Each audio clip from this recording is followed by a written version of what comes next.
Whatever my introduction was, the less I actually have to speak. So, good morning. It's nice to be here with you. When you hear my introduction, I probably sound deranged to some of you. They say in show business you need a good hook. I think I'm America's only full-time therapist, minister, comedian working today. It's a pretty good hook.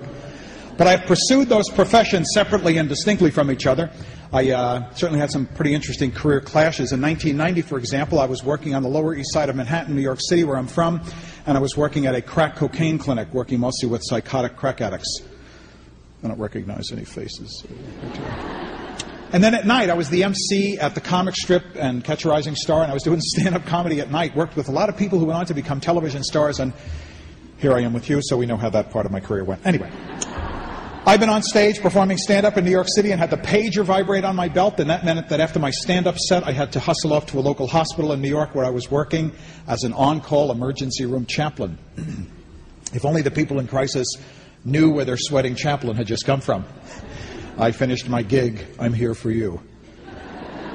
My favorite story about my careers clashing had to be when I was in seminary and I was training to become a minister. I was taking the introductory course on the Bible, and the final exam was really difficult, and so I said to my wife and our kids at the time, I said, I need to just get off by myself to study for this exam. Well, without missing a beat, my wife said, well, why don't you book yourself on the road?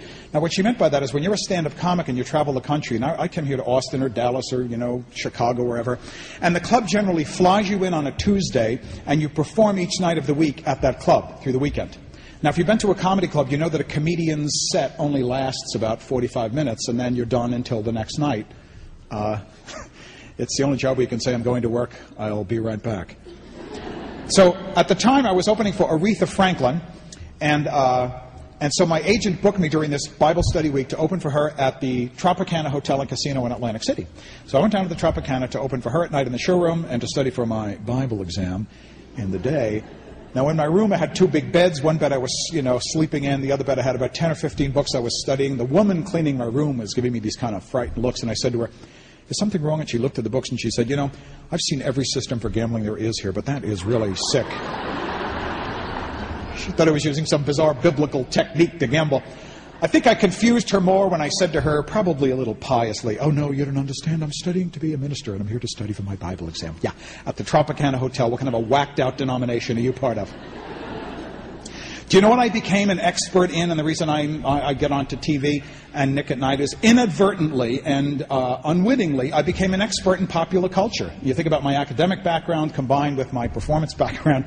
Now, pop culture, when you get the term popular culture, a lot of people kind of bristle because you come to some conclusions, and there's, I think it's true, a general sense of worry about the impact of pop culture, and specifically when you are hard about it in your career. Sometimes popular culture seems like a peripheral concern in your life, but on reflection, I'm sure you'll agree that popular culture, especially America's brand of popular culture, is an invasive and an intrusive force. It's the culture and context we're living in and has a profound impact on behavior. We know a lot more about it than sometimes we like to admit. Do you remember the show, The Jetsons? What was the father's name on that show? That's right, meet George Jetson, Jane, his daughter, his boy. What was the dog's name? How did he speak? Listen to yourselves. Professionals on the cutting edge of the meeting planning business can actually speak like Astro the dog on command. Okay, with the same facile memory, rattle off the names of the 9 members of the United States Supreme Court. Go. Clarence Thomas, Scalia, that's right. If I say Andy, who do you think of? Andy Griffith. Most people say Andy Griffith. His son, Opie. What was the deputy's name? Bonnie. Where did he keep his bullet? You know that? Shirt pocket, that's right. And his aunt, what was the aunt? And how did B call Andy? And you all, held at gunpoint, you could do that. All right, how many members of the cabinet could you name? You got about 3 of them, right? Condoleezza Rice, Rumsfeld. See, this is why, in my opinion, Russia finally gave up. Now, let me get this straight. They know nothing of the government, but they can speak like this. Astro the dog, we quit. We cannot compete with this. Let me give you 2 facts about popular culture that, as a therapist, I think I've had a profound and transformative impact, not only on what you do, but who you are, your family, your psychological health. Because we know, for example, it's always amazing being in a university when research gets released. Sometimes it's shocking, but most of the time it's like, well, duh. Like there was a study released or not long ago that said, stress ages you. No. But they found the smoking gun about that it physically ages you. But here's what was interesting to me as a therapist. It remarked that people who feel stress age more dramatically under stress than people who don't feel it as much. In other words, you have two people, both, one person is under stress, the other person's under even more stress. But the even more stressed person, if they have a perspective on life and resources that they don't feel it as much, they don't feel the deleterious effects as much as the other person. And this is profound. And the cultural drive, listen to this. In the U.S., we're approaching 300 million people, 295 million people. Last year, 45 million moved, relocated. The year before that, 44.5. The year before that, 44. It's a very stable statistic for 50 years. 17% of the U.S. population relocates every single year. I know I'm looking into the faces of people. Some of you born and raised here in Texas. Many of you not living in the small town or hometown where you were born and raised. And many of you, if not most of you, have lost, if not nuclear, but extended family to relocation. Not just the broken family, but the successful family.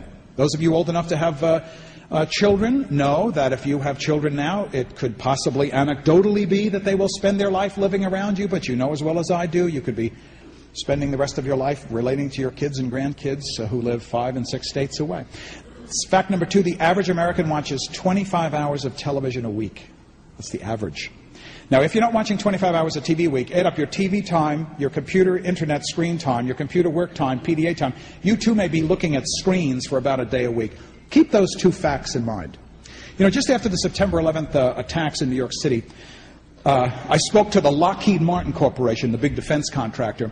And the fellow who spoke just before me was James Woolsey. Do you know who he is? He's the retired director of the CIA. And you can imagine how riveted we were to his presentation. I really like Mr. Woolsey. To me, he sort of is almost a cliche. He acts like a spy, I think. He has what we call flat affect. You know what I mean? It's just like, I think we need to go into Iraq now. It's just really kind of, you just assume he knows stuff about you.